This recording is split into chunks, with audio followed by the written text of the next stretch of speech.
Hello everyone and welcome back to the channel. आप सबका channel पर बहुत बहुत स्वागत है। मित्रों, जो हमारा पिछला वीडियो था उसमें हमने मटेरियलिटी का कॉन्सेप्ट पढ़ना शुरू किया था।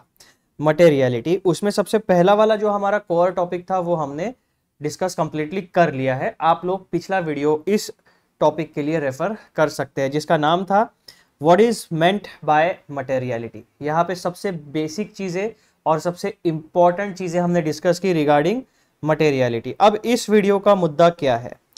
तो मित्रों, इस वीडियो में हम लोग टॉपिक नंबर 2 पर जाने वाले हैं जो कि हमारे मटेरियलिटी का टॉपिक है और उसका हेडिंग है materiality in planning and performing an audit, auditor's responsibility.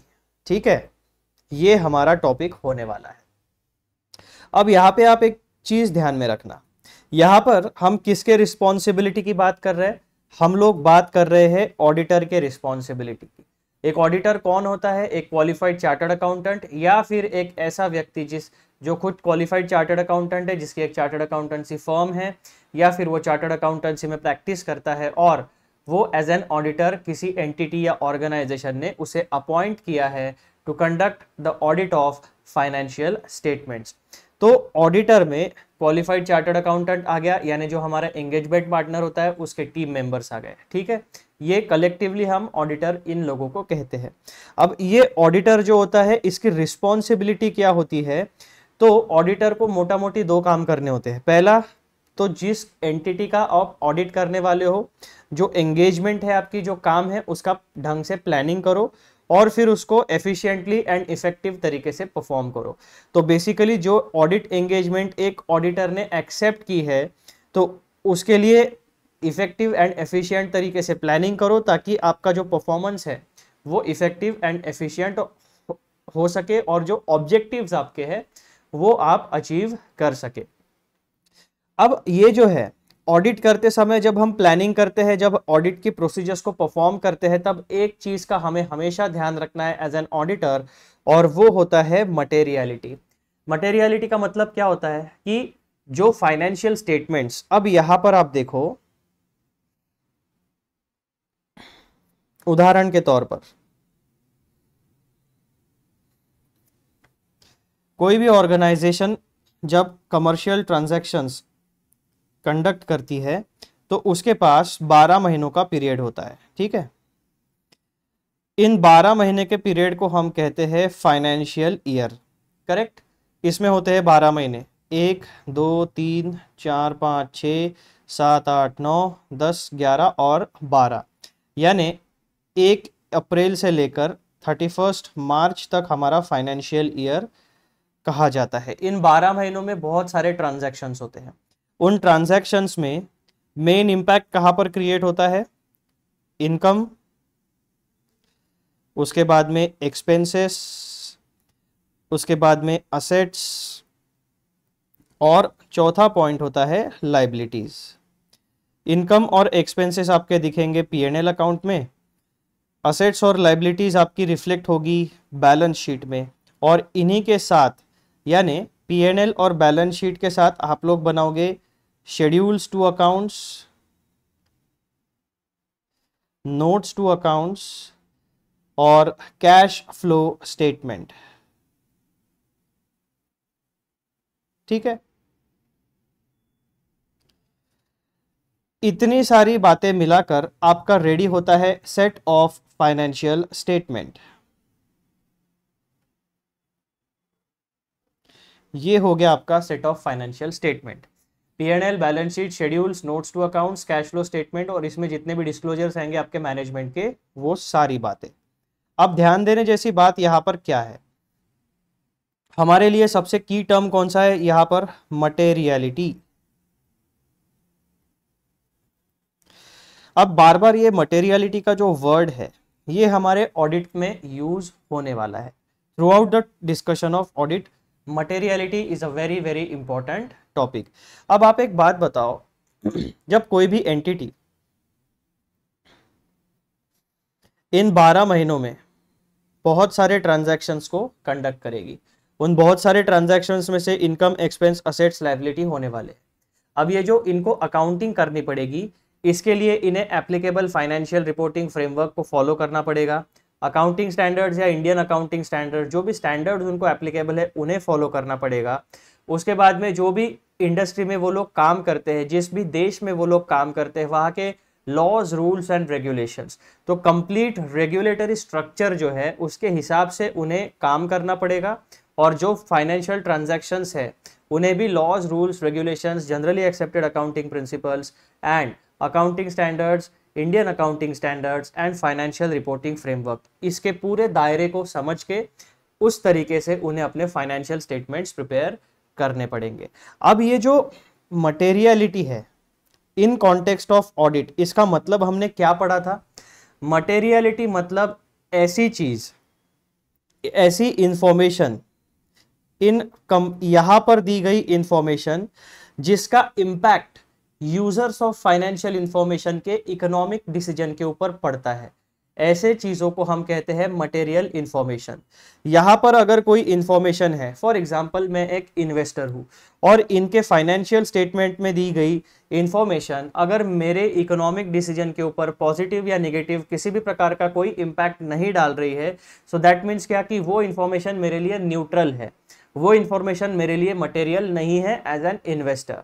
अब एक और एग्जांपल देखो, आप एक गवर्नमेंट एजेंसी हो, ठीक है, इनकम टैक्स या जीएसटी डिपार्टमेंट आप हो, आपके फाइनेंशियल स्टेटमेंट में अगर कोई चीज ऐसी दिखती है इनकम टैक्स डिपार्टमेंट को या फाइनेंशियल जीएसटी डिपार्टमेंट को कि जिसकी वजह से वहाँ जीएसटी रेजिम के या डायरेक्ट टैक्स यानी इनकम टैक्स रेजिम के प्रोविजंस ट्रिगर होते हैं, तो वो इंफॉर्मेशन उन दोनों डिपार्टमेंट्स के लिए मटेरियल है।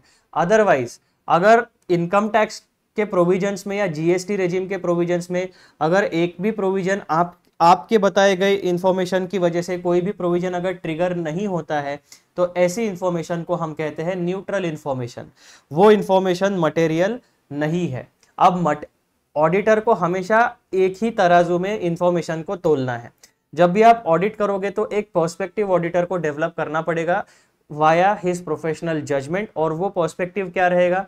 कोई भी इंफॉर्मेशन अगर उसमें गलती होती है तो क्या वो मिसस्टेटमेंट ड्यू टू फ्रॉड और एरर और ओमिशन, क्या वो मटेरियल है या नहीं है, यही एक ऑडिटर को चेक करना पड़ेगा। अब वो मटेरियल है या नहीं है ये कैसे चेक करेगा?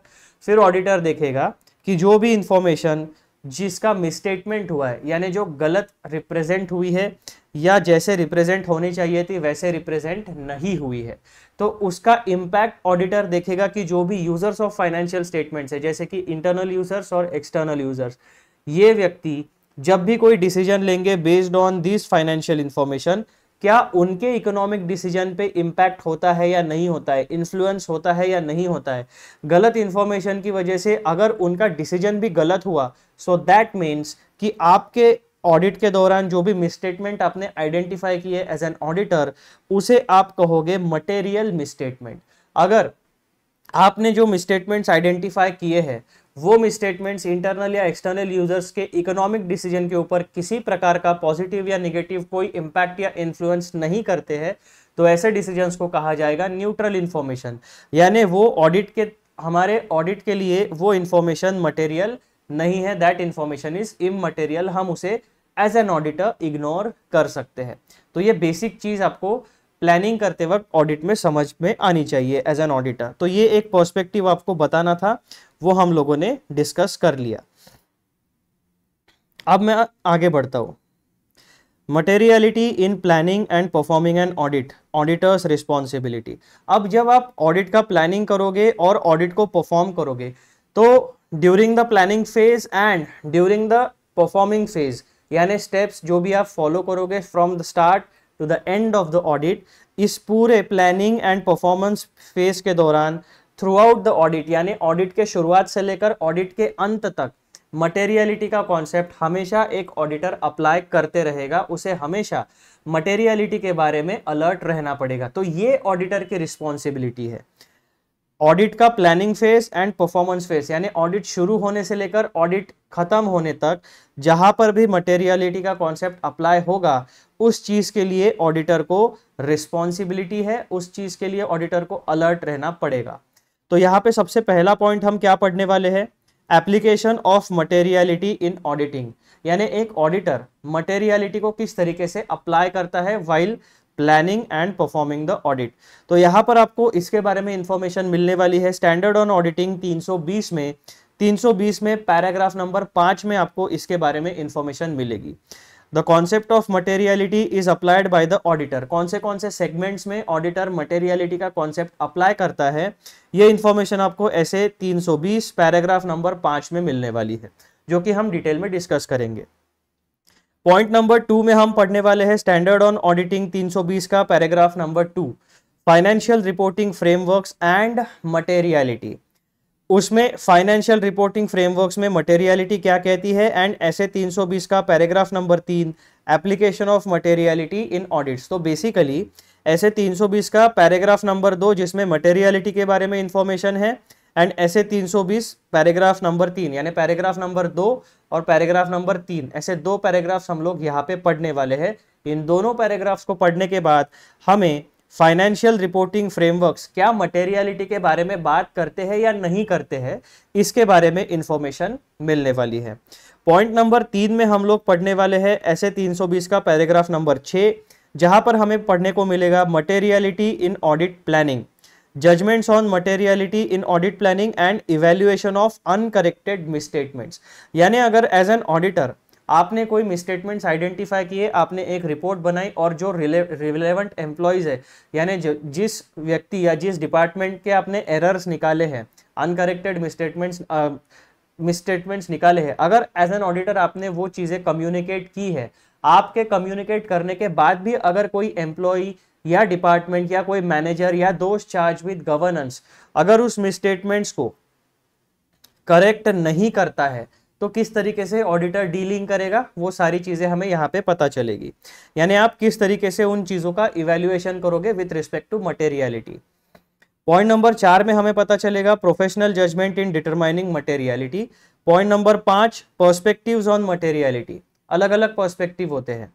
Point number 6 statutory disclosure requirements, यानी अब यहां पर एक बात आपको ध्यान में रखनी है, जहां पर भी स्टैट्यूटरी रिक्वायरमेंट होगी, यानी कोई लॉ अगर आपको स्पेसिफिकली बताता है कि एक पर्टिकुलर डिस्क्लोजर किसी एंटिटी को प्रोवाइड करना ही पड़ेगा, तो उसे वो करना ही है इररिस्पेक्टिव ऑफ इट्स साइज और मटेरियलिटी। अगर ऑडिटर के ओपिनियन में वो चीज मटेरियल नहीं भी है, लेकिन फिर भी कानूनी तौर पर उसका कंप्लायंस आपको करना पड़ेगा, यानी मैनेजमेंट को करना पड़ेगा। और फाइनेंशियल स्टेटमेंट्स में जो भी स्टैट्यूटरी डिस्क्लोजर से रिलेटेड प्रोविजंस है, उनको फुलफिल करते हुए एक कानून, लॉ, रूल या रेगुलेशन जो भी डिस्क्लोजर मांगता है, उसे कंपल्सरीली फाइनेंशियल स्टेटमेंट्स में देना पड़ेगा। तो ये 6 बातें हमें पॉइंट नंबर 2 में पढ़नी है regarding materiality in the phase of planning and performing an audit. अब हम चलते हैं मेन डिस्कशन के ऊपर।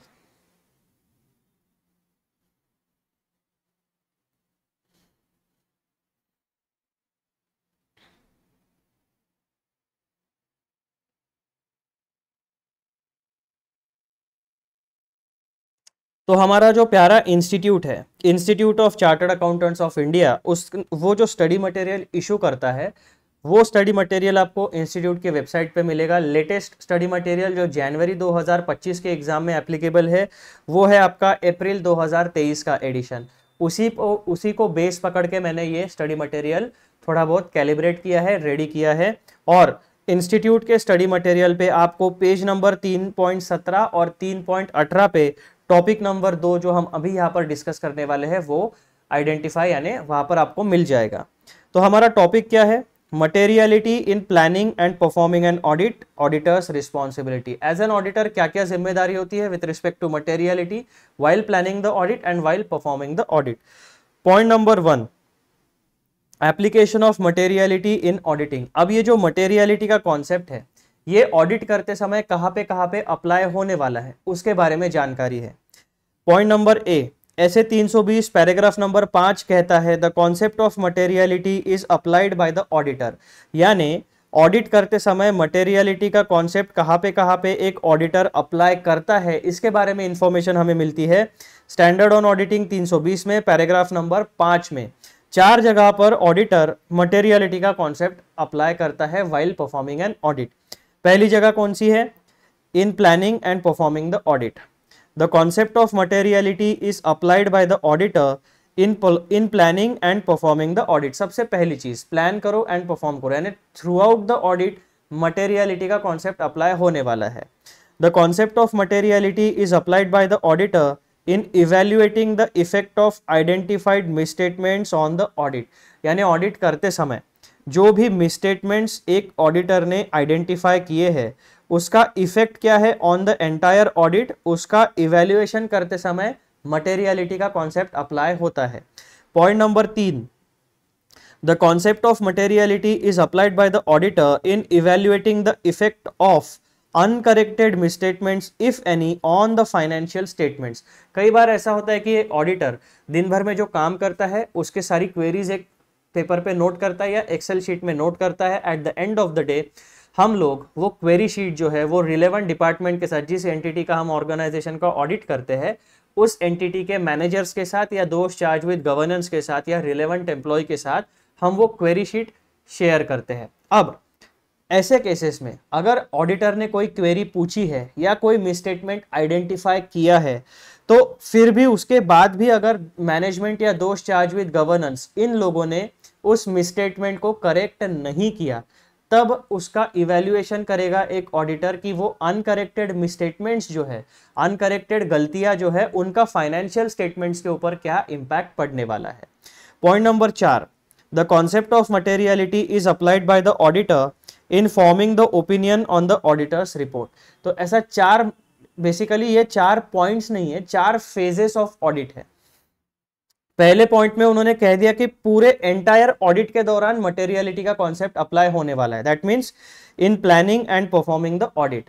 दूसरे पॉइंट में कहा है कि मटेरियलिटी कहां पे अप्लाई होगी? In evaluating the effect of identified misstatements on the audit. यानी अगर एक ऑडिटर ने कोई मिसस्टेटमेंट को आइडेंटिफाई किया है तो ऑडिटर को ये डिसाइड करना पड़ेगा कि एक पर्टिकुलर अगर इनकम साइड में आपको कोई गलतियां दिख रही है तो मिसस्टेटमेंट्स आइडेंटिफाई करने के बाद आपको ये सोचना पड़ेगा, ये डिसाइड करना पड़ेगा कि फर्दर ऑडिट प्रोसीजर्स आपको कितने डिटेल में करनी पड़ेगी और कौन से तरीकों से उस पर्टिकुलर सेगमेंट का आपको चेकिंग करना पड़ेगा, कितने डिटेल में चेकिंग करना पड़ेगा। तो ये होता है इवैल्यूएटिंग द इम्पैक्ट ऑफ या effect of identified misstatements on the audit. क्या आप अगर आपने किसी आर्टिकल असिस्टेंट को भेजा और उस आर्टिकल असिस्टेंट ने मिसस्टेटमेंट ढूंढ के आपके पास लेके आया, लेकिन अब आप ये डिसाइड करोगे कि फर्दर ऑडिट प्रोसीजर जो डिटेल चेकिंग करना है वो आर्टिकल असिस्टेंट से ही आपको कराना है या मीडियम लेवल एम्प्लॉय भेजना है या सीनियर पार्टनर भेजना है या किसी एक्सपर्ट को डिटेल चेकिंग के लिए भेजना पड़ेगा। सो बहुत सारे लेयर्स होते हैं डिसीजन मेकिंग में व्हाइल परफॉर्मिंग एन ऑडिट। तो उन्हीं चीजों का इवैल्यूएशन करने के लिए आपको मटेरियलिटी का कॉन्सेप्ट अप्लाई करना पड़ेगा। मटेरियलिटी का कॉन्सेप्ट क्या कहता है कि ऐसा मिसस्टेटमेंट जो यूजर्स ऑफ इकोनॉमिक इंफॉर्मेशन के डिसीजन मेकिंग को इंपैक्ट करता है वो मिसस्टेटमेंट मटेरियल है, बाकी के मिसस्टेटमेंट्स मटेरियल नहीं है। That means those are immaterial, those can be ignored. ऐसा इंटरप्रिटेशन निकलता है ओवरऑल स्टैंडर्ड्स ऑन ऑडिटिंग में, जहां पे भी मटेरियलिटी की डेफिनेशन दी गई है। तो उसके बेसिस के ऊपर आपको इवैल्यूएशन करना पड़ेगा। पॉइंट नंबर 3 क्या कहता है? Evaluating effect of uncorrected misstatements if any. अगर अनकरेक्टेड है, रह गए हैं, तो उनका इंपैक्ट क्या पड़ेगा फाइनेंशियल स्टेटमेंट्स में, वो बातें। और तीसरा, forming an opinion on the auditors report. तो जब आप ऑडिट रिपोर्ट बनाओगे तो बेसिकली आपको रेगुलर रिपोर्ट देनी है, क्वालिफाइड ओपिनियन देना है, डिस्क्लेमर देना है या और नेगेटिव ओपिनियन देना है। तो वो आपको किस तरीके से कौन से सेगमेंट में क्या ओपिनियन देना है, एम्फेसिस ऑफ मैटर पैराग्राफ्स आपको इंक्लूड करने हैं, ये सारी चीजें आपको डिसाइड करते समय भी मटेरियलिटी का कॉन्सेप्ट आपको हमेशा यूज में लाना पड़ेगा। और मटेरियलिटी का कॉन्सेप्ट जब भी आप अप्लाई करोगे तो ऑटोमेटिकली आप ये सोचोगे कि जो internal and external users of financial statements है, जो P&L बैलेंस शीट शेड्यूल्स कहने complete set of financial statement में बताई गई इंफॉर्मेशन के बेसिस के ऊपर अपने खुद के इकोनॉमिक डिसीजंस को फाइनलाइज करते हैं। तो ऐसे जो यूजर्स होते हैं उनके इकोनॉमिक डिसीजन के ऊपर मिसस्टेटमेंट या इंफॉर्मेशन का कोई इंपैक्ट होता है तो वो मटेरियल है, अदरवाइज वो इमटेरियल है। तो ये पर्सपेक्टिव हमेशा आपको, जहां पे भी आप मटेरियलिटी का concept in context of audit apply करोगे तो ये प्रिंसिपल हमेशा आपको ध्यान में रखना पड़ेगा। फिर यहां पर आपको सबसे पहले पैराग्राफ 5 में आपको यह पता चल गया कि कॉन्सेप्ट ऑफ मटेरियलिटी एक ऑडिटर कहां पे अप्लाई करता है। अब जो ऐसे 320 है उसका पैराग्राफ नंबर 8 आपको ऐसे 320 का ऑब्जेक्टिव बताता है। यानी ऐसे 320 के हिसाब से एक ऑडिटर का ऑब्जेक्टिव क्या है। ऐसे 320 deals with auditor's responsibility to apply the concept of materiality in planning and performing an audit of financial statements। तो क्लियर कट ऐसे 320 ये एस्टैब्लिश कर देता है ऑब्जेक्टिव ऑफ ऐसे 320 क्या है, auditor's responsibility to apply the concept of materiality in planning and performing the audit of financial statements. That means जब भी एक ऑडिटर ऑडिट कंडक्ट करेगा तो वो जब ऑडिट का प्लानिंग करेगा और जब ऑडिट की प्रोसीजर्स को परफॉर्म करेगा तो पूरे प्लानिंग के फेज के दौरान एंड ऑडिट परफॉर्मेंस फेज के दौरान मटेरियलिटी का कॉन्सेप्ट उसको सही तरीके से अप्लाई करना है। ये जिम्मेदारी ऑडिटर की होती है। ये एक प्रिंसिपल ऐसे 320 पैराग्राफ नंबर 8 एस्टैब्लिश करता है। बस एक छोटा सा पैराग्राफ था, वो आपको बताना था। तो यहां पर आपको मटेरियलिटी का कॉन्सेप्ट अप्लाई कहां पे होता है ये समझने के लिए ऐसे 320 का पैराग्राफ नंबर 5 और पैराग्राफ नंबर 8 ये दो पैराग्राफ्स आपके काम के हैं। अब नेक्स्ट टॉपिक हम डिस्कस करने वाले हैं टॉपिक नंबर 2 जो है ऐसे 320 का पैराग्राफ नंबर 2। वो आपको बताएगा financial reporting frameworks and materiality के बारे में। अब ये फाइनेंशियल रिपोर्टिंग फ्रेमवर्क होता क्या है। एक ऑर्गेनाइजेशन होती है, हमेशा इकोनॉमी में दो तरीके के ट्रांजैक्शंस होते हैं। फाइनेंशियल ट्रांजैक्शंस, एक मेन ट्रांजैक्शन हमारा फाइनेंशियल ट्रांजैक्शन पे फोकस रहेगा। फाइनेंशियल ट्रांजैक्शन में इकोनॉमी में दो तरीके के कैटेगरीज है। पहली कैटेगरी कमर्शियल ट्रांजैक्शन, दूसरी कैटेगरी नॉन कमर्शियल ट्रांजैक्शन। तो ऑडिट जो है कमर्शियल ट्रांजैक्शन से जनरेट होने वाली फाइनेंशियल इंफॉर्मेशन का एंड नॉन कमर्शियल ट्रांजैक्शन से जनरेट होने वाली फाइनेंशियल इंफॉर्मेशन का, दोनों प्रकार की इंफॉर्मेशन का ऑडिट हम लोग करते हैं। जनरली जो कमर्शियल ट्रांजैक्शंस यानी जो प्रॉफिट मेकिंग ऑर्गेनाइजेशंस होती है वो प्रॉफिट एंड लॉस अकाउंट बनाती है, बैलेंस शीट बनाती है, और जो नॉन प्रॉफिट ऑर्गेनाइजेशंस होती है वो रिसिप्ट एंड पेमेंट अकाउंट बनाती है and income and expenditure account बनाती है, और उसी के साथ बैलेंस शीट भी प्रिपेयर करती है अगर उनके पास कोई एसेट या लायबिलिटी है तो बेसिक डिफरेंस हमें commercial and non commercial organisation का पता चल गया। दोनों ऑर्गेनाइजेशन में अंडरलाइंग इंफॉर्मेशन उनकी हमेशा रहेगी हिस्टोरिकल फाइनेंशियल इंफॉर्मेशन। जहां पे भी हिस्टोरिकल फाइनेंशियल इंफॉर्मेशन जनरेट होती है वहां पर हमारे ऑडिट के सारे कॉन्सेप्ट्स अप्लाई होना शुरू हो जाते हैं। तो यहां पर आप देखो, अब हमारी भारत की जो इकोनॉमी है, एक बिजनेस के पर्सपेक्टिव से अगर हम देखेंगे तो बहुत सारे अलग अलग प्रकार के लीगल स्टेटस हमने क्रिएट करके रखे हैं टू कंडक्ट द कमर्शियल या नॉन कमर्शियल ट्रांजैक्शंस। सो पहला सोल प्रोप्राइटर, दूसरा पार्टनरशिप फर्म, तीसरा एलएलपी, चौथा कंपनीज अंडर कंपनीज एक्ट 2013, फिर association of persons, body of individuals, trust, society, NGO, उसके बाद में और भी कोई लीगल स्टेटस अगर है तो वो। तो इस तरीके से बहुत सारे अलग अलग लीगल स्टेटस है जिन्हें हम पैन कार्ड इशू करते हैं, जिन्हें हम जीएसटी रजिस्ट्रेशन देते हैं, जिनका एक लीगल स्टैंडिंग होता है इन आइज ऑफ लॉ। तो अब इकोनॉमी के अलग अलग सेक्टर्स होते हैं। कौन से सेक्टर्स है इकोनॉमी के? मैन्युफैक्चरिंग सेक्टर है और सर्विस इंडस्ट्री है। तो आपके उस पर्टिकुलर इकोनॉमी का जो वर्टिकल है उसमें भी अलग अलग प्रकार के एंटिटीज है। एक हो गया आपका बैंकिंग कंपनी, फिर हो गया आपका इंश्योरेंस कंपनी, फिर हो गया आपका इलेक्ट्रिसिटी जनरेशन कंपनी, उसके बाद में आपके रेगुलर ट्रेडिंग कंसर्न्स होते हैं जो सिर्फ ट्रेडिंग का काम करते हैं, जो मैन्युफैक्चरिंग वगैरह कुछ नहीं करते। फिर आपकी हो गई सर्विस इंडस्ट्री, फिर जो मैन्युफैक्चरिंग है जो प्रॉपरली फैक्ट्री, छोटी मोटी फैक्ट्री लगाती है या बड़ी फैक्ट्री लगा के रॉ मटेरियल को प्रोसेस करके फाइनल फिनिश प्रोडक्ट में कन्वर्ट करते हैं। तो ऐसे बहुत अलग अलग प्रकार के एंटिटीज होती है। तो अब हर एक जो एंटिटी है वो जो एक फाइनेंशियल ट्रांजैक्शन कंडक्ट करती है उसके स्पेसिफिक रिक्वायरमेंट के हिसाब से उसकी अकाउंटिंग होगी। ठीक है। अब जैसा हम बैंकिंग कंपनी की बात करेंगे तो जो बैंकिंग सेक्टर का रेगुलेटर है that means the ultimate apex body is Reserve Bank of India. Reserve Bank of India जो भी रूल्स एंड रेगुलेशंस बनाएगी to regulate the banking sector, जो भी बैंक होगी उन सारे लोगों को आरबीआई के लॉज, रूल्स एंड रेगुलेशंस को फॉलो करना पड़ेगा। तो जितने भी बैंक्स हैं उनका एक स्पेसिफिक फॉर्मेट होता है फाइनेंशियल स्टेटमेंट्स का। सिमिलरली इंश्योरेंस सेक्टर को कौन रेगुलेट करता है? Insurance and regulatory development authority of India, IRDAI। तो IRDAI इंश्योरेंस सेक्टर के लिए जो भी फाइनेंशियल रिपोर्टिंग यानी P&L और बैलेंस शीट का फॉर्मेट देगा, वो फॉर्मेट को फॉलो करके ही सारे फाइनेंशियल स्टेटमेंट्स को प्रिपेयर करना पड़ेगा। फिर पार्टनरशिप फॉर्म्स आती है, फिर LLP आती है, उसके बाद में कंपनीज एक्ट आता है। कंपनीज एक्ट के अंडर शेड्यूल 3 होता है हमारा, जो सारे कंपनीज को कंपलसरीली फॉलो करना होता है। उसी फॉर्मेट में आपको P&L, बैलेंस शीट और अपना सारी चीजें रिप्रेजेंट करनी पड़ेगी। तो एंटिटी को कौन रेगुलेट करता है? उस रेगुलेटर ने अगर कोई फाइनेंशियल रिपोर्टिंग फ्रेमवर्क दिया है तो उस पर्टिकुलर एंटिटी को वही फाइनेंशियल रिपोर्टिंग फ्रेमवर्क फॉलो करना पड़ेगा। ये हो गया हमारा overall background to discuss the SA 320 का पैराग्राफ नंबर 2। क्या कहता है वो? Financial reporting frameworks and materiality. अब जैसे ऑडिट को ध्यान में रखते हुए हमारे institute of chartered accountants of India ने क्या किया कि भैया ऑडिट में मटेरियलिटी का कॉन्सेप्ट हमेशा अप्लाई होने ही वाला है, तो उसके लिए एक स्पेसिफिक स्टैंडर्ड ऑन ऑडिटिंग बना दिया कि जहां पर भी हिस्टोरिकल फाइनेंशियल इंफॉर्मेशन का ऑडिट होगा, जो भी ऑडिटर होगा उसे ऐसे 320 में मटेरियलिटी से रिलेटेड जितनी भी बातें हैं वो फॉलो करनी पड़ेगी। लेकिन ये जो स्टैंडर्ड्स ऑन ऑडिटिंग है, ये केवल हम ऑडिटर लोगों के लिए एप्लीकेबल होते हैं, ये किसी और एंटिटी के लिए एप्लीकेबल या उनके ऊपर कंपलसरी नहीं है। अगर वो चाहे तो अपने इंटरनल कंट्रोल्स या जो भी उनकी प्रोसेसेस है उनको सेटअप करने के लिए गाइडेंस ले सकते हैं स्टैंडर्ड्स ऑन ऑडिटिंग से।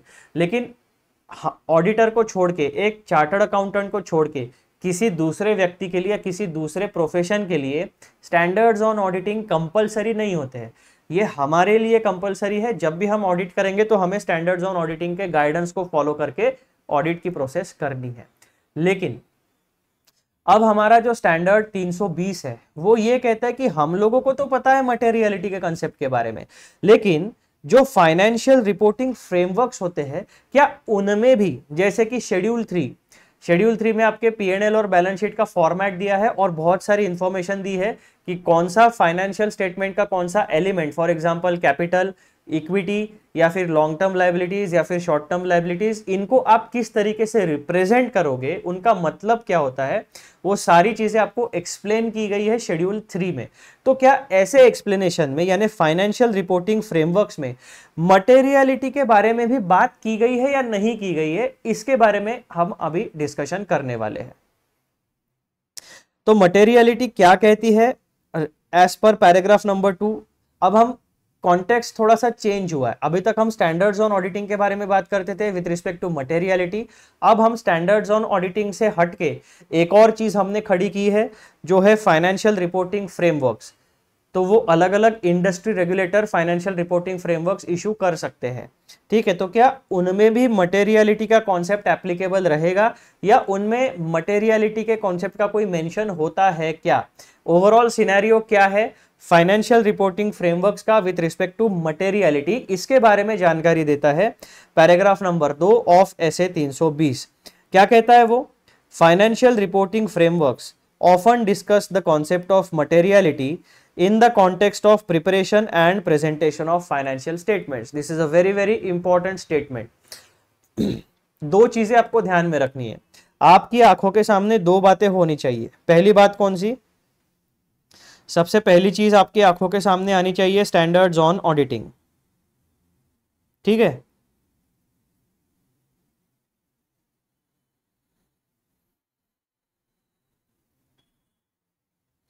अब यहां पर दो अलग अलग प्रोसेसेस के बारे में हम लोग बात करने वाले हैं और दूसरा आपका आया फाइनेंशियल रिपोर्टिंग फ्रेमवर्क्स।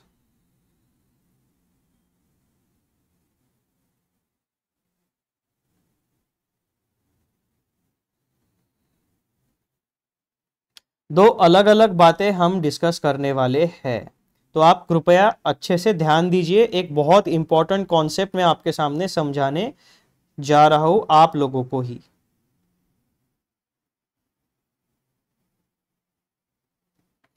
अब ये जो स्टैंडर्ड्स ऑन ऑडिटिंग है, इनका फोकस कहां पर होता है? स्टैंडर्ड्स ऑन ऑडिटिंग का पूरा फोकस है audit of financial statements, correct. Audit की प्रोसेस के ऊपर पूरा का पूरा फोकस रहेगा। और ये जो फाइनेंशियल रिपोर्टिंग फ्रेमवर्क है, इनका फोकस एरिया क्या होता है? इनका फोकस एरिया होता है preparation and presentation of financial statements.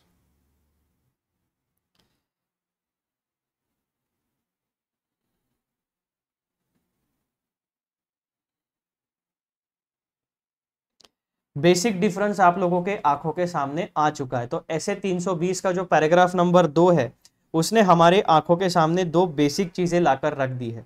Materiality का जो कॉन्सेप्ट है, जब भी मटेरियलिटी का कॉन्सेप्ट स्टैंडर्ड ऑन ऑडिटिंग में डिस्कस होगा तो वो हमेशा मटेरियलिटी डिस्कस करेगा इन कॉन्टेक्स्ट ऑफ ऑडिट। और जब भी फाइनेंशियल रिपोर्टिंग फ्रेमवर्क्स के कॉन्टेक्स्ट में मटेरियलिटी का कॉन्सेप्ट डिस्कस होगा तो वो मटेरियलिटी का कॉन्सेप्ट हमेशा डिस्कशन करेगा preparation and presentation of financial statements के बारे में। यानी मटेरियलिटी का कॉन्सेप्ट एक ही है, लेकिन यहां पर दो अलग अलग पार्टीज इन्वॉल्व हो रखी है। वो अलग अलग पार्टीज कौन है? यहां पर हमारी पार्टी होती है ऑडिटर, रिस्पॉन्सिबल पार्टी, और यहां पे हमारी पार्टी होती है ओनर्स, मैनेजमेंट, या फिर दोज चार्ज्ड विथ गवर्नेंस। तो मटेरियलिटी का कॉन्सेप्ट दो अलग अलग पर्सपेक्टिव्स में अप्लाई होने वाला है। पहला, स्टैंडर्ड्स ऑन ऑडिटिंग में अगर मटेरियलिटी की बात होती है तो वो हमेशा ऑडिट या मिसस्टेटमेंट से रिलेटेड बात करेगा। और फाइनेंशियल रिपोर्टिंग फ्रेमवर्क्स से रिलेटेड जब मटेरियलिटी की हम बात करेंगे तो वो हमेशा बात करेगा preparation and presentation of financial statements. और स्टैंडर्ड्स ऑन ऑडिटिंग को फॉलो करने की जिम्मेदारी होती है ऑडिटर की, and preparation and presentation of financial statements की जिम्मेदारी होती है ओनर्स, मैनेजमेंट या दोज चार्ज विथ गवर्नेंस वालों की। तो ये बेसिक स्ट्रक्चर आप लोगों की आंखों के सामने अभी एस्टैब्लिश हो चुका है। अब मैं आपको वापस लेके चलता हूं हमारे प्यारे पॉइंट नंबर 2 के ऊपर, financial reporting frameworks and materiality के ऊपर। Financial reporting frameworks often discuss the concept of materiality in context of preparation and presentation of financial statements। एकदम क्लैरिटी के साथ समझना है। Although financial reporting frameworks may discuss materiality in different terms, they generally explain, यानी जब भी materiality की बात होती है in context of financial reporting framework तो वहां पर केवल और केवल फोकस होता है preparation and presentation of financial statements. और जब भी फाइनेंशियल रिपोर्टिंग फ्रेमवर्क्स मटेरियलिटी के बारे में कोई डिस्क्रिप्शन या कोई जानकारी देते हैं तो वो इन 3 मुद्दों के बारे में जनरल जानकारी देते हैं। पहला मुद्दा कौन सा होता है? Meaning of materiality in context of financial reporting frameworks. Misstatements including omissions are considered to be material if they individually or in the aggregate could reasonably be expected to influence the economic decisions of users taken on the basis of financial statements। यानी standards on auditing में और financial reporting frameworks में materiality का मतलब इन्होंने एक ही बताया है। मीनिंग ऑफ मटेरियलिटी जो हमारे स्टैंडर्ड ऐसे 320 में दिया है वही यहां पर भी दिया हुआ है। मिसस्टेटमेंट्स इंक्लूडिंग ओमिशंस, यानी मिसस्टेटमेंट्स में ओमिशन भी इंक्लूड होता है, जो हमने पैराग्राफ नंबर 2 के बुलेट पॉइंट नंबर 1 में अच्छे से पढ़ा था कि वही मटेरियलिटी का मीनिंग होता है। Misstatements including omissions are considered to be material, यानी कोई भी मिसस्टेटमेंट या कोई भी ओमिशन तभी मटेरियल माना जाएगा जब वो एक कंडीशन को सेटिस्फाई करेगा। वो कंडीशन कौन सी है? इफ दे इंडिविजुअली और इन एग्रीगेट, यानी मिसस्टेटमेंट्स अगर एक है तो वो इंडिविजुअल मिसस्टेटमेंट्स या 10-12 मिसस्टेटमेंट्स है तो कलेक्टिवली उन मिसस्टेटमेंट्स का हम टोटल लगाएंगे और देखेंगे उसकी मॉनेटरी वैल्यू कितनी आ रही है। Could reasonably be expected to influence the economic decisions of users taken on the basis of financial statements, यानी कोई भी मिसस्टेटमेंट या ओमिशन इन फाइनेंशियल स्टेटमेंट्स उसको मटेरियल तभी माना जाएगा जब वो एक कंडीशन सेटिस्फाई करेगा। वो कंडीशन कौन सी है? या तो इंडिविजुअली या इन एग्रीगेट जब हम उसे देखेंगे तो उसका impact economic decisions of users taken on, यानी जो भी इस इंफॉर्मेशन का यूज करने वाले जो यूजर्स है उनके इकोनॉमिक डिसीजंस के ऊपर कोई इंपैक्ट अगर पड़ता है तो वो मिसस्टेटमेंट या ओमिशन मटेरियल है, अदरवाइज वो इमटेरियल है with respect to financial reporting frameworks भी और हमारा ऐसे 320 भी। Point number 2, Judgments about materiality. Judgments about materiality are made in the light of surrounding circumstances and are affected by the size or nature of a misstatement or a combination of both. अब यहाँ पर जब भी आपको ये decide करना है कि कोई मिसस्टेटमेंट मटेरियल है या नहीं है, या कोई इंफॉर्मेशन मटेरियल है या नहीं है, तो वो कैसे डिसाइड करोगे? Judgments about materiality are made in the light of surrounding circumstances, यानी आप जिस सिचुएशन में हो as an auditor, as a manager या दोस्त चार्ज विद गवर्नेंस, तो आप अपने सराउंडिंग सिनेरियो को पहले देखोगे, समझोगे, अपने एनवायरमेंट को पहले अंडरस्टैंड करोगे। And are affected by the size and nature of misstatement, तो वो मिसस्टेटमेंट का साइज यानी कितने रुपए का मिसस्टेटमेंट है, उसका मॉनेटरी इंपैक्ट क्या है, नेचर क्या है, ओमिशन है, एरर है या फ्रॉड है। अगर फ्रॉड है तो सीरियस इंटरनल कंट्रोल लैप्स हो सकता है, अगर एरर या ओमिशन है तो थोड़ा आपको देखना पड़ेगा कि गलती कहां पर हो रही है, ठीक है। और अ कॉम्बिनेशन ऑफ बोथ, तो यानी साइज और नेचर आप इंडिविजुअली भी देख सकते हो या कंबाइंड आपको दोनों पैरामीटर्स एक साथ भी देखने पड़ सकते हैं। तो यहां पर financial reporting frameworks and materiality के बारे में हमें दो बातें एग्जैक्टली पता चल गई। पहली बात, financial reporting frameworks often discuss the concept of materiality in the context of preparation and presentation of financial statements. Standards on auditing जब भी materiality की बात करेंगे वो audit के context में बात करेंगे। Financial reporting framework जब भी materiality के context में बात करेंगे वो preparation and presentation of financial statements के context में बात करेंगे। फिर although financial reporting frameworks may discuss materiality in different terms, यानी दोनों के terms different है। एक स्टैंडर्ड्स ऑन ऑडिटिंग, ऑडिट के बारे में बताएगा, financial reporting framework, preparation and presentation of financial statement, यानी दोनों का थोड़ा बहुत डिफरेंस तो रहेगा, लेकिन इन जनरल ये तीन पॉइंट्स आपके कॉमनैलिटी में आते हैं। तो यहाँ पर सबसे पहले मीनिंग ऑफ मटेरियलिटी हमने देख लिया कि दोनों ऑडिट में भी और preparation and presentation of financial statements में भी मटेरियलिटी का मीनिंग सेम पड़ेगा आपका। जजमेंट्स अबाउट मटेरियलिटी, यानी एक ऑडिटर या मैनेजमेंट और दोस्त चार्ज विद गवर्नेंस जब अपना अपना फंक्शन प्रॉपरली डिस्चार्ज कर रहे होंगे तब दोनों का जजमेंट इसी बेसिस पे रहेगा कि अपने सराउंडिंग सर्कमस्टांसेस, यानी अगर ऑडिटर है तो वो देखेगा कि उसके ऑडिट के सर्कमस्टांसेस क्या है, और अगर मैनेजमेंट या दोस्त चार्ज विद गवर्नेंस है तो वो देखेंगे कि एंटिटी, इंडस्ट्री और उनके ट्रांजैक्शन के सर्कमस्टांसेस क्या है। अगर कोई भी मिसस्टेटमेंट के बारे में आपको ये डिसाइड करना है कि ये मटेरियल है या नहीं है, तो आप उस मिसस्टेटमेंट का साइज भी देखोगे और नेचर भी देखोगे या दोनों चीजें देखोगे। ये बातें आपको कॉमन चीजों में आती है। Point number 3, consideration of users common financial needs, यानी एज एन ऑडिटर आपको भी ये ध्यान में रखना है कि आप जब किसी फाइनेंशियल स्टेटमेंट्स का ऑडिट करते हो तो जो यूजर्स है उनकी कॉमन फाइनेंशियल नीड्स क्या है, यानी internal users and external users, इनकी कॉमन फाइनेंशियल नीड क्या होती है कि इनको ओवरऑल जानकारी चाहिए होती है ताकि वो उनके personal economic decisions based on आपकी एंटिटी के फाइनेंशियल इंफॉर्मेशन ले सके। तो यही बात एक ऑडिटर को भी ध्यान में रखनी है और मैनेजमेंट को भी ध्यान में रखनी है कि जो इंफॉर्मेशन आपके यूजर कौन है, आप ये financial information with respect to finance, आप जो फाइनेंशियल इंफॉर्मेशन फाइनेंशियल स्टेटमेंट्स में कैप्चर करोगे, प्रेजेंट करोगे, वो आप किसको प्रेजेंट करने वाले हो, उसके यूजर कौन कौन है, उनकी कॉमन फाइनेंशियल नीड्स के बारे में आपको ध्यान में रखना पड़ेगा एज एन ऑडिटर भी और एज एन मैनेजमेंट भी। Judgment about matters that are material to the users of financial statements are based on consideration of the common financial information needs of users as a group. तो आप किसी individual user को target नहीं कर रहे हो, आप यूजर एज अ ग्रुप को देख रहे हो।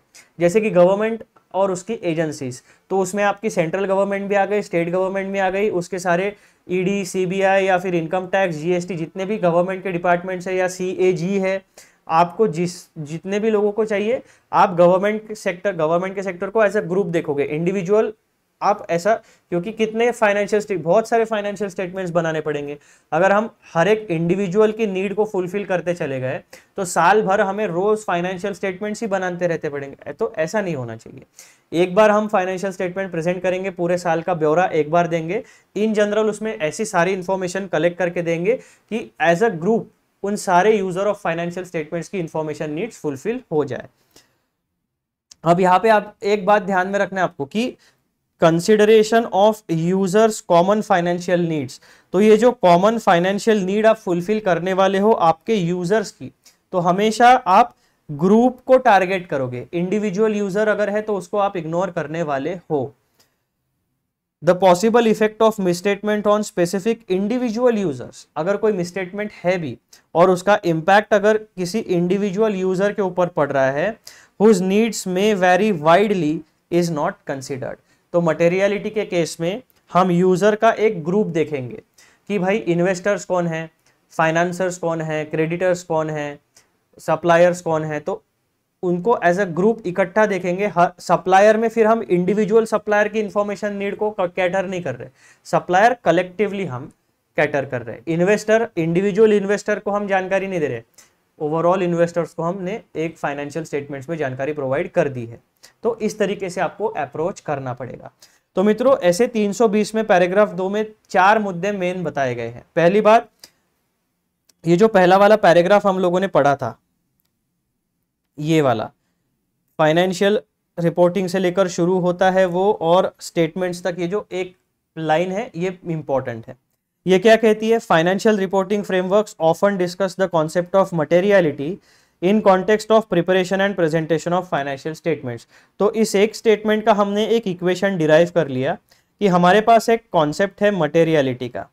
वो मटेरियलिटी का कॉन्सेप्ट दो जगह पर अभी डिस्कस हो रहा है, एक स्टैंडर्ड ऑन ऑडिटिंग में और दूसरा फाइनेंशियल रिपोर्टिंग फ्रेमवर्क्स में। तो जब भी मटेरियलिटी का कॉन्सेप्ट स्टैंडर्ड ऑन ऑडिटिंग में डिस्कस होगा तो उसका पूरा फोकस रहेगा प्रोसेस ऑफ ऑडिट के ऊपर, यानी ऑडिट की जो प्रोसेस है उसके कॉन्टेक्स्ट में बात होगी, और मटेरियलिटी की सारी जिम्मेदारी जो होती है वो ऑडिटर के ऊपर आने वाली है। जब मटेरियलिटी की हम बात करेंगे with respect to financial reporting frameworks, तो फाइनेंशियल रिपोर्टिंग फ्रेमवर्क्स हमेशा मटेरियलिटी के कॉन्टेक्स्ट में बात करेगा, उसका फोकस रहेगा preparation and presentation of financial statements. ये जो preparation and presentation of financial statements है ये जिम्मेदारी होगी ओनर्स एंड मैनेजमेंट की। तो पहली लाइन हमें एकदम अच्छे तरीके से समझ में आ गई। फिर यहाँ पर दूसरा बात हमें ये पता चला कि in general whether standards on auditing या फिर फाइनेंशियल रिपोर्टिंग फ्रेमवर्क, दो अलग अलग डॉक्यूमेंट्स, दो अलग अलग स्टैंडर्ड्स, दो अलग अलग रिकमेंडेशंस जब एक ही कॉन्सेप्ट के बारे में बात करेंगे तो ऑब्वियसली उसमें कुछ कॉमन ग्राउंड्स होने वाले हैं। तो फाइनेंशियल रिपोर्टिंग फ्रेमवर्क्स और स्टैंडर्ड्स ऑन ऑडिटिंग, इसमें मटेरियलिटी के बारे में ये तीन बातें आपको कॉमन मिलने वाली है। पहला, मीनिंग ऑफ मटेरियलिटी, दूसरा जजमेंट्स अबाउट मटेरियलिटी यानी कौन सी इंफॉर्मेशन मटेरियल है या नहीं है, और तीसरा consideration of users common financial needs. तो ये तीन चीजें आपको हमेशा कॉमन में मिलने वाली है। अब ऐसे 320 का पैराग्राफ नंबर 3 क्या कहता है?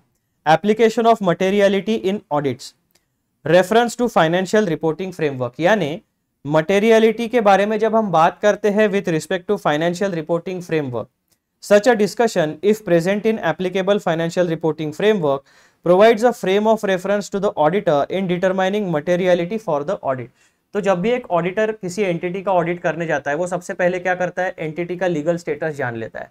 उस एंटिटी, वो एंटिटी या ऑर्गेनाइजेशन कौन से इंडस्ट्री में काम करती है, उस इंडस्ट्री का रेगुलेटर कौन है। जैसे बैंक ऑडिट के लिए अगर आप जाते हो तो बैंकिंग का रेगुलेशन आरबीआई करता है, तो फिर आप आरबीआई जो भी उनके फॉर्मेट्स देंगे, एप्लीकेबल फाइनेंशियल रिपोर्टिंग फ्रेमवर्क रहेगा, यानी P&L बैलेंस शीट या जो भी उनके रिपोर्ट्स बनेंगे उसके स्पेसिफिक फॉर्मेट्स सारे बैंक्स के लिए सेम रहेंगे। तो ये हो गया आपका एप्लीकेबल फाइनेंशियल रिपोर्टिंग फ्रेमवर्क। तो अगर बैंकिंग सेक्टर की हम बात करते हैं तो फाइनेंशियल, उनका जो फाइनेंशियल रिपोर्टिंग फ्रेमवर्क है, अगर उसमें मटेरियलिटी के बारे में डिस्कशन होगा if present in the applicable financial reporting framework, तो ऑडिटर को वो फाइनेंशियल रिपोर्टिंग फ्रेमवर्क और उसके कॉन्टेक्स्ट में बताई गई मटेरियलिटी, इसके बारे में भी नॉलेज गेन करना पड़ेगा, क्योंकि that discussion on materiality will provide a framework, a frame of reference to the auditor in determining materiality for the audit. तो जब आप फाइनेंशियल रिपोर्टिंग फ्रेमवर्क को समझोगे, उसमें बताए गए मटेरियलिटी के नॉर्म्स को समझोगे, तब आप अपने ऑडिट की प्रोसीजर को अच्छे तरीके से प्लान कर पाओगे और ये डिसीजन ले पाओगे कि इस पर्टिकुलर बैंक ऑडिट के एंगेजमेंट में हमारे लिए कौन से सेगमेंट्स मटेरियल है और कौन से सेगमेंट्स मटेरियल नहीं है। Point number 2, auditors use of materiality when not defined in the framework. और अगर कोई फाइनेंशियल रिपोर्टिंग फ्रेमवर्क है, अगर वो मटेरियलिटी के बारे में कोई डिस्कशन या कोई गाइडेंस प्रोवाइड नहीं करता है, तब क्या होगा? If the applicable financial reporting framework does not include a discussion of the concept of materiality, the characteristics referred to above provide the auditor with such a frame of reference. तो यहां पर हमें दो सिनेरियो मिले हैं। पहला scenario हमने देखा कि मटेरियलिटी का कॉन्सेप्ट हमारे स्टैंडर्ड्स ऑन ऑडिटिंग में भी होगा और फाइनेंशियल रिपोर्टिंग फ्रेमवर्क में भी दिया जा सकता है। स्टैंडर्ड्स ऑन ऑडिटिंग को फॉलो करने की कंप्लीट जिम्मेदारी ऑडिटर के ऊपर होती है, मैनेजमेंट के ऊपर स्टैंडर्ड्स ऑन ऑडिटिंग का कोई कंपल्शन नहीं है, वो कोई एप्लीकेबल नहीं होते, वो केवल क्वालिफाइड चार्टर्ड अकाउंटेंट जो ऑडिट का काम करते हैं उनके लिए एप्लीकेबल होते हैं। तो दो जगह पर मटेरियलिटी का कॉन्सेप्ट हमें मिला, standards on auditing and financial reporting framework, दो अलग अलग सेगमेंट्स है। फिर हमें पता चला कि एक कॉमन रेफरेंस हमें मिलता है दोनों जगह पर। क्या मिलता है वो? पैराग्राफ नंबर 2 कहता है कि स्टैंडर्ड्स ऑन ऑडिटिंग, चाहे आप स्टैंडर्ड ऑन ऑडिटिंग की बात करो या फाइनेंशियल रिपोर्टिंग फ्रेमवर्क की बात करो, 1, 2 और 3 ये कॉमन पॉइंट्स हमें मिलते हैं। फिर उसके बाद ऐसे 320 जो है उसका पैराग्राफ नंबर 3 हमें दो सिनेरियो बताता है। वो कहता है कि अगर किसी भी फाइनेंशियल रिपोर्टिंग फ्रेमवर्क में अगर मटेरियलिटी के बारे में कोई डिस्कशन है तो वो ऑडिटर को मदद करेगा, वो ऑडिटर को एक फ्रेम ऑफ रेफरेंस, एक फ्रेमवर्क, एक गाइडेंस प्रोवाइड करेगा to decide the materiality for particular audit. ठीक है। और दूसरा सिनेरियो, अगर उस फाइनेंशियल रिपोर्टिंग फ्रेमवर्क में मटेरियलिटी के बारे में कोई भी डिस्कशन नहीं है, यानी पॉइंट नंबर 2 कोई भी डिस्कशन अगर नहीं दिया है फाइनेंशियल रिपोर्टिंग फ्रेमवर्क में, तो ऑडिटर क्या करेगा? यहां पर रेफर करेगा, पैराग्राफ नंबर 2 को रेफर करेगा। पॉइंट नंबर 1, 2 और 3 में जो मटेरियलिटी से रिलेटेड बातें कही गई है वो उसे फ्रेम ऑफ रेफरेंस यानी गाइडेंस प्रोवाइड करेगी to decide the materiality for particular audit. तो मैं ये आशा करता हूं कि जो हमने डिस्कशन किया है regarding financial reporting frameworks and materiality, ये आपको अच्छे तरीके से समझ में आ गया है। थोड़ा सा कॉम्प्लेक्स है क्योंकि यहाँ पर क्या हो गया, जो वर्डिंग्स यूज किया गया है वो थोड़ा सा एकदम लीगल भाषा है, लैंग्वेज है, उसको अच्छे तरीके से एक्सप्लेन नहीं किया गया है। ठीक है, तो थोड़ा सा हमें इंटरप्रिटेशन अपना अप्लाई करना पड़ेगा और उस हिसाब से डिकोड करके इंफॉर्मेशन को हमें किस तरीके से समझना है, एक्चुअल में वहां पे क्या बताया गया है उसको ढंग से पॉइंट वाइज समझना पड़ेगा। तो ये पूरा का पूरा scenario with respect to financial reporting frameworks and materiality हम लोगों ने पैराग्राफ नंबर 2 और पैराग्राफ नंबर 3 में डिस्कस किया है। स्टैंडर्ड ऑन ऑडिटिंग कौन सा है? 320। मैंने 2-3 बार वो रिपीट किया है ताकि आपको क्लैरिटी के साथ समझ में आ जाए। अब यहां पर हम लोग आगे बढ़ते हैं और हमारा जो तीसरा पॉइंट है वो डिस्कस करते हैं with respect to materiality in planning and performing an audit, auditor's responsibility. ये क्या कहता है? ऐसे 320 का paragraph number 6, materiality in audit planning, यानी जब भी एक ऑडिटर ऑडिट के बारे में प्लानिंग करेगा तो मटेरियलिटी का किस तरीके से वो अप्लाई कर, मटेरियलिटी के कॉन्सेप्ट को किस तरीके से वो अप्लाई करेगा और क्या क्या चीजें उसे ध्यान में रखनी चाहिए। Point number A, judgments on materiality in audit planning. In planning the audit, the auditor makes judgments about the size of misstatements that will be considered material. यानी अगर आप एक ओवरव्यू लोगे पहले, सबसे पहले फाइनेंशियल स्टेटमेंट्स का, आप इनकम साइड देखोगे, आप एक्सपेंस साइड देखोगे, आप एसेट साइड देखोगे, आप लायबिलिटी साइड देखोगे, ओवरऑल व्यू आप लोगे। फिर आप क्या करोगे? बेंचमार्किंग टूल का इस्तेमाल करोगे। यानी क्या? कोई एक पैरामीटर आप सिलेक्ट करोगे। फॉर एग्जांपल आपने रेवेन्यू सिलेक्ट कर लिया, उसमें आपके P&L के इनकम साइड में operating revenue, non operating revenue दोनों आते हैं। आपने दोनों का टोटल अमाउंट ले लिया, यानी operating revenue plus non operating revenue. अगर वो आपका 100 करोड़ आता है तो आपने डिसाइड कर लिया कि 100 करोड़ का 5% में डिसाइड करता हूं और वो रहेगी मेरी मटेरियलिटी लेवल। 100 करोड़ का 5% कितना आता है? 5 करोड़, है ना? 5 करोड़ आता है, कैलकुलेट कर लेना, अगर गलत होगा तो आप समझ लेना। तो 100 करोड़ के रेवेन्यू में अगर मैं मटेरियलिटी लेवल 5% 5 करोड़ की डिसाइड करता हूं तो इसका मतलब क्या है? एज एन ऑडिटर जब भी मैं ऑडिट करूंगा तो मेरे जो मिसस्टेटमेंट्स है, मुझे 2 लेवल पे मिसस्टेटमेंट्स को हैंडल करना है। पहला इंडिविजुअल मिसस्टेटमेंट्स और दूसरी लेवल है मेरी एग्रीगेट मिसस्टेटमेंट्स। इंडिविजुअल मिसस्टेटमेंट की सबसे पहले मैं वैल्यू देखूंगा और ऑडिट के दौरान यानी ऑडिट खत्म होते होते पूरे मिसस्टेटमेंट्स की एक टोटल लगाऊंगा। अगर वो टोटल या कोई इंडिविजुअल मिसस्टेटमेंट 5 करोड़ के ऊपर अगर जाता है सो वो मिसस्टेटमेंट मेरे लिए इन context of this particular audit material misstatement होगा। इसे कहते हैं मटेरियलिटी लेवल को सेट करना। ठीक है, तो यही बात यहां पर हो रही है। In planning the audit, the auditor makes judgments about the size of misstatements that will be considered material। यानी आप एज एन ऑडिटर, ये आपका प्रोफेशनल जजमेंट रहेगा कि आप 5 करोड़ से ऊपर वाले जो भी चीज है, मिसस्टेटमेंट है, उनको मटेरियल मानते हो, या 2 करोड़ के ऊपर कोई मिसस्टेटमेंट है या गलती है तो उसको मटेरियल मानते हो। ये आपके ऊपर रहेगा। इसीलिए ये मटेरियलिटी का जजमेंट लेने के लिए आपको एंटिटी और उसके बिजनेस एनवायरनमेंट को समझने की जरूरत पड़ती है। These judgments provide a basis for, अब ये जो जजमेंट आप लोगे रिगार्डिंग मटेरियलिटी, वो आपको ये 3 बातों में मदद करेगा। पहला, determining the nature, timing and extent of risk assessment procedures. जब आप मटेरियलिटी लेवल सेट करोगे एकदम इनिशियली, ये मटेरियलिटी लेवल जैसे जैसे ऑडिट आगे बढ़ेगा आप उसको रिवाइज कर सकते हो। ऐसा कोई हार्ड एंड फास्ट रूल नहीं है कि एक बार जो मटेरियलिटी लेवल आपने सेट कर दी वही रहेगी, नहीं, आप उसको बढ़ा भी सकते हो, उसको कम भी कर सकते हो, उसको उतना भी रख सकते हो, depending on the scenario of the audit. ये प्रोफेशनल जजमेंट के ऊपर ऑडिटर के छोड़ दिया गया है। ठीक है, तो जब भी आप मटेरियलिटी के बारे में डिसीजन लोगे तो वो मटेरियलिटी के डिसीजन लेने के बाद आपको 3 चीजें डिसाइड करने में मदद होगी। सबसे पहला, determining the nature, timing and extent of risk assessment procedure. जब आप मटेरियलिटी डिसाइड कर लेते हो कि कहाँ पे गलतियां होने के चांसेस ज्यादा है, कौन सा एरिया रिस्की है, कौन सा एरिया कम रिस्की है, तो आपको nature, timing and extent of risk assessment procedures, यानी कौन से रिस्क असेसमेंट प्रोसीजर्स कौन से सेगमेंट में डिटेल में चेक करना है, कौन से सेगमेंट में सैंपल बेसिस पे चेक करना है, ये आप डिसाइड कर सकते हो। उसके बाद identifying and assessing the risk of material misstatement. जब आप मटेरियलिटी लेवल सेट करते हो तो आपको क्या मदद होगी? Identifying and assessing the risk of material misstatement, यानी आप जो भी मिसस्टेटमेंट है उसकी मटेरियलिटी डिसाइड कर सकते हो, उससे रिलेटेड रिस्क और उसका इंपैक्ट क्या होगा फाइनेंशियल स्टेटमेंट के ऊपर, इसका असेसमेंट भी कर सकते हो।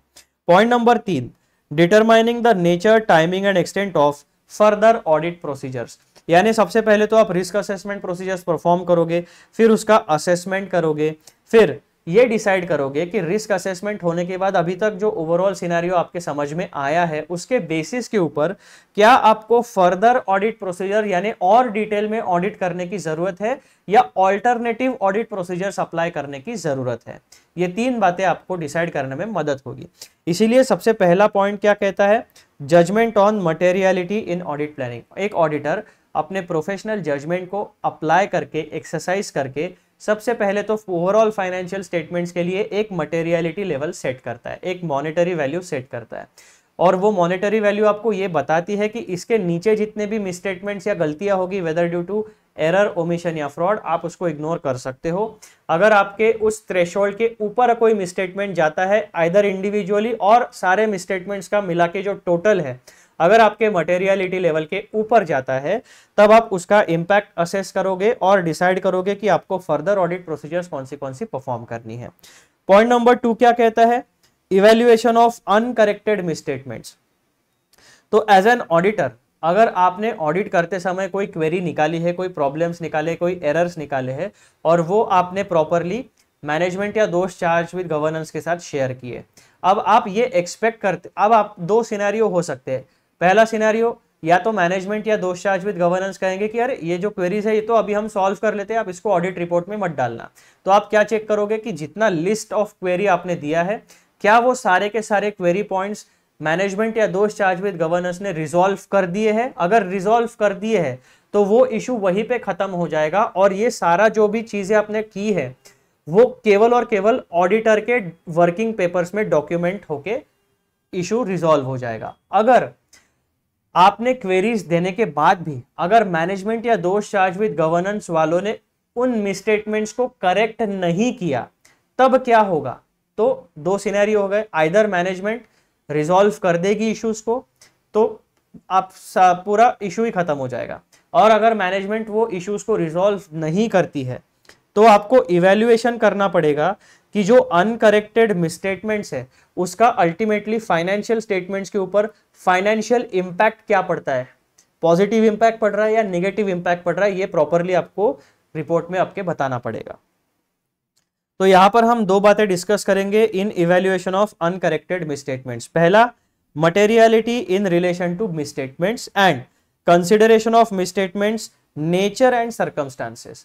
तो मिसस्टेटमेंट्स से रिलेटेड मटेरियलिटी भी आप डिस्कस करोगे और मिसस्टेटमेंट्स जो है उसका नेचर किस तरीके का है, whether due to error, omission या फ्रॉड, और उनके सर्कमस्टांसेस क्या है, यानी इंटरनल कंट्रोल में कहां पे लैप्स हुआ है, ये चीजें आप ध्यान में रखोगे। Point number 1, materiality in relation to misstatements.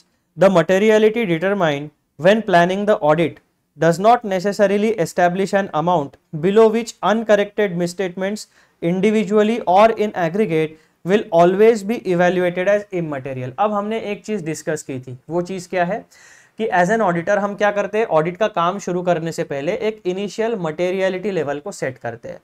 Income, expense, asset, liability, इन चारों कैटेगरी में से कोई एक पैरामीटर लेते हैं। बेंचमार्किंग यूज करके हम क्या करते हैं, फॉर एग्जांपल हमने कोई बेंचमार्क लिया रेवेन्यू का, फिर रेवेन्यू का जो अगर 100 करोड़ का रेवेन्यू है तो हमने एक परसेंटेज अप्लाई किया, उस परसेंटेज को अप्लाई करने के बाद हमारे पास 5 करोड़ की वैल्यू आ गई और 5 करोड़ की वैल्यू को हमने मटेरियलिटी का थ्रेशोल्ड एस्टैब्लिश कर दिया। वो मटेरियलिटी के इस थ्रेशोल्ड का मीनिंग क्या होता है, इसके नीचे जितने भी चीजें होगी वो इमटेरियल है, इसके ऊपर अगर कोई फाइनेंशियल इंपैक्ट गलतियां होती है तो वो मटेरियल है, उसमें हमें फर्दर ऑडिट प्रोसीजर और रिस्क असेसमेंट प्रोसीजर्स अप्लाई करनी पड़ेगी। लेकिन यहां पर ये स्टेटमेंट क्या कहता है कि लेकिन ऐसा कंपल्शन नहीं है, ये एक सिनेरियो है लेकिन कंपल्शन नहीं है। कौन सा कंपल्शन, कि 5 करोड़ जो आपने एक मटेरियलिटी का थ्रेशोल्ड सेट किया है उसके नीचे की सारी गलतियां हमेशा इमटेरियल रहेगी, ऐसा नहीं है। ठीक है, कोई गलतियां उनकी वैल्यू कम भी होती है, लेकिन अगर उनका नेचर फ्रॉड का हुआ तो वो सीरियसनेस में आपको वो सीरियस हो जाता है ना, उसका नेचर क्या होगा, सीरियस। क्यों, क्योंकि फ्रॉड, छोटे छोटे फ्रॉड, एम्प्लॉयज या मैनेजमेंट अगर छोटे छोटे फ्रॉड भी कर रहे हैं तो over a period of time उन फ्रॉड का फाइनेंशियल इंपैक्ट बहुत बड़ा हो जाता है। या फिर वो फ्रॉड कोई क्रिमिनल एक्टिविटी में कन्वर्ट तो नहीं हो रहा है, तो बहुत सारे उसके लेयर्स होते हैं, तो एक ऑडिटर को उसको ध्यान में रखना पड़ेगा। The materiality determined when planning the audit does not necessarily establish an amount below which uncorrected misstatements individually or in aggregate will always be evaluated as immaterial. यानी ऐसा जरूरी नहीं है कि थ्रेशोल्ड के नीचे के सारे हमेशा इमटेरियल ही रहेंगे, नहीं, लेकिन ये डिसाइड करने के लिए फिर आपको उसका नेचर और सर्कमस्टांसेस देखने पड़ेंगे। The circumstances related to some misstatements may cause the auditor to evaluate them as material even if they are below materiality. यानी कोई मिसस्टेटमेंट्स ऐसे हैं जो आपके थ्रेशोल्ड, मटेरियलिटी थ्रेशोल्ड के नीचे है, लेकिन फिर भी एक ऑडिटर को उन मिसस्टेटमेंट्स का नेचर एंड सर्कमस्टांसेस के बारे में इवेल्युएशन करना पड़ेगा, और अगर वो मटेरियल है यानी फ्रॉड के नेचर के है, फॉर एग्जांपल फ्रॉड है, तो उसको ऊपर आपको रिपोर्ट करना पड़ेगा। Point number 2, consideration of misstatements, nature and circumstances. Although it is not practicable to design audit procedures to detect misstatements that could be material solely because of their nature, the auditor considers not only the size but also the nature of uncorrected misstatements and the particular circumstances of their occurrence when evaluating their effect on the financial statements. Auditor का ultimate objective क्या होता है, कोई भी misstatement रहे, चाहे वो economic size में कम रहे या बहुत बड़ी अमाउंट रहे, हमेशा ऑडिटर का एक पर्सपेक्टिव होता है कि कोई भी गलती, कोई भी misstatement, whether due to error, omission या फ्रॉड, उस गलती का फाइनेंशियल स्टेटमेंट्स के ऊपर फाइनेंशियल इंपैक्ट किस तरीके का पड़ता है, पॉजिटिव है, नेगेटिव है या न्यूट्रल है। तो ये डिसाइड करने के लिए मटेरियलिटी का कॉन्सेप्ट बीच में आता है। और जब भी एक ऑडिटर अपने ऑडिट के दौरान अनकरेक्टेड मिसस्टेटमेंट्स के बारे में डीलिंग करता है तो उसको हमेशा दो बातें ध्यान में रखनी है, materiality in relation to uncorrected misstatements and consideration of misstatements, nature and circumstances. तो जब भी एक ऑडिटर अनकरेक्टेड मिसस्टेटमेंट्स को डील करेगा तो उसको पॉइंट नंबर 1 और पॉइंट नंबर 2 हमेशा ध्यान में रखना पड़ेगा। फिर पॉइंट नंबर 4 क्या कहता है, professional judgment in determining materiality. The auditor has to apply his professional judgment in determining materiality choosing appropriate benchmark and determining level of benchmark। तो जब भी ऑडिटर मटेरियलिटी लेवल को डिसाइड करता है तो उसे अपना प्रोफेशनल जजमेंट, यानी प्रोफेशनल जजमेंट किन चीजों से बनता है? आपका नॉलेज बेस, आपका ट्रेनिंग, आपका स्किल सेट, आपका इंडस्ट्री एक्सपीरियंस, इन 4-5 चीजों से मिलाकर पूरा ट्रैक रिकॉर्ड एक ऑडिटर का मिलाकर उसका प्रोफेशनल जजमेंट बनता है। तो वो प्रोफेशनल जजमेंट का इस्तेमाल आप कहाँ पे करोगे? एन ऑडिटर uses यानी applies his professional judgment in determining materiality in choosing appropriate benchmark। यानी जैसे कि हमने एक एग्जांपल देखा था कि रेवेन्यू को हमने बेंचमार्क एज अ ट्रीट किया, तो आप उसमें ऑपरेटिंग नॉन ऑपरेटिंग दोनों रेवेन्यू आ गए, तो आप ये डिसाइड कर सकते हो कि प्रॉफिट आफ्टर टैक्स को भी आप बेंचमार्क ले सकते हो, प्रॉफिट बिफोर टैक्स को भी आप बेंचमार्क ले सकते हो, किसी एक्सपेंसिव वाले आइटम को भी आप बेंचमार्क ले सकते हो। तो it depends on a circumstances और योर सिचुएशन ऑफ ऑडिट। तो वहां पे आप एप्रोप्रिएट बेंचमार्क को चूज करते समय भी एक ऑडिटर अपना प्रोफेशनल जजमेंट अप्लाई करेगा। Point number 3, determining level of benchmark, यानी उस बेंचमार्क की लेवल क्या होगी, कितना परसेंटेज अप्लाई करना है। जैसे कि हमने 100 करोड़ का रेवेन्यू है तो 5% अप्लाई किया, 50 करोड़ का रेवेन्यू है तो कितना परसेंट अप्लाई करोगे, 100 करोड़ का रेवेन्यू है तो कोई ऑडिटर 5% करेगा, कोई 7% करेगा, कोई 2% अप्लाई करेगा। तो लेवल ऑफ बेंचमार्क भी डिसाइड करते समय वेरी कर सकता है। It depends on the professional judgment of an auditor. Materiality forms the basis of determination of, यानी जब आप मटेरियलिटी डिसाइड करोगे तो उसके बाद में और 2 चीजें डिसाइड होगी। पहला स्कोप ऑफ ऑडिट, यानी कौन से सेगमेंट्स में डिटेल में काम करना है, कौन से सेगमेंट्स में सैंपल चेक के बेसिस पे आप काम निपटा सकते हो। दूसरा the levels of testing the transaction, यानी आपके ऑडिट का स्कोप कितना होगा, क्या फर्दर ऑडिट प्रोसीजर्स आप लगाओगे, और the level of testing the transaction, यानी कितने डिटेल में आप चेकिंग करने वाले हो। तो पहले तो एक ऑडिटर अपना प्रोफेशनल जजमेंट यूज करके इन 3 चीजों को डिसाइड करता है। जब ये 3 चीजें डिसाइड हो जाती है तो उसके बाद में इन 2 एस्पेक्ट्स को डिसाइड करने में ऑडिटर को मदद मिलती है। ऑडिटर है ना, ऑडिटर क्या करता है, एक बार मैं फिर से पढ़ लेता हूं उसको। क्या करता है हमारे ऑडिटर साहब? Professional judgment in determining materiality. The auditor has to apply his professional judgment in determining materiality, choosing appropriate benchmark, determining level of benchmark. ये टास्क पूरा होने के बाद फिर materiality forms the basis for determination of scope of audit and the levels of testing the transaction। Point number 5 क्या कहता है? Perspectives on materiality। While judging materiality, the significance of an item has to be viewed from different perspectives। Materiality of an item may be judged by considering the impact on the profit and loss account, or on the balance sheet, or in the total of the category of expenditure or income to which it pertains, and on its comparison with the corresponding figures for the previous year। अब ये थोड़ा important point है और इसको समझने की कोशिश करते हैं। अब मटेरियलिटी का जो पर्सपेक्टिव है, यानी मटेरियलिटी का इंपैक्ट कौन से सेगमेंट में किस तरीके से पड़ सकता है। While judging materiality, the significance of an item has to be viewed from different perspectives। यहाँ पे significance of an item कहा गया है, यानी क्या? Significance of N item of financial statements, यानी फाइनेंशियल स्टेटमेंट्स में जितने लाइन आइटम्स आपके प्रोवाइड किए जाते हैं उसके बारे में यहां पर बात हो रही है।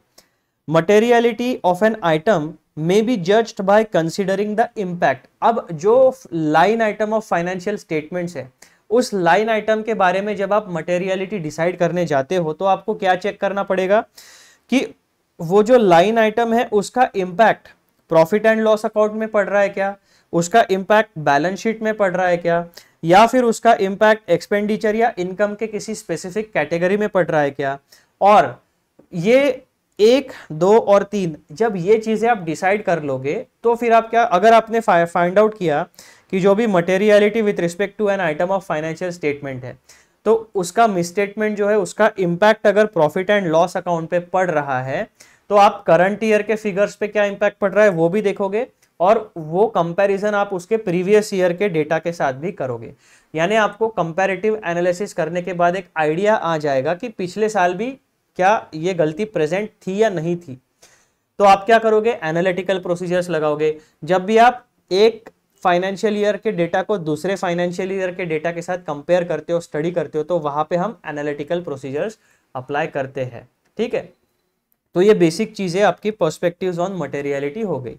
फिर पॉइंट नंबर 6 क्या कहता है, स्टैट्यूटरी डिस्क्लोजर रिक्वायरमेंट। अब ये लास्ट पॉइंट है इस वाले टॉपिक का।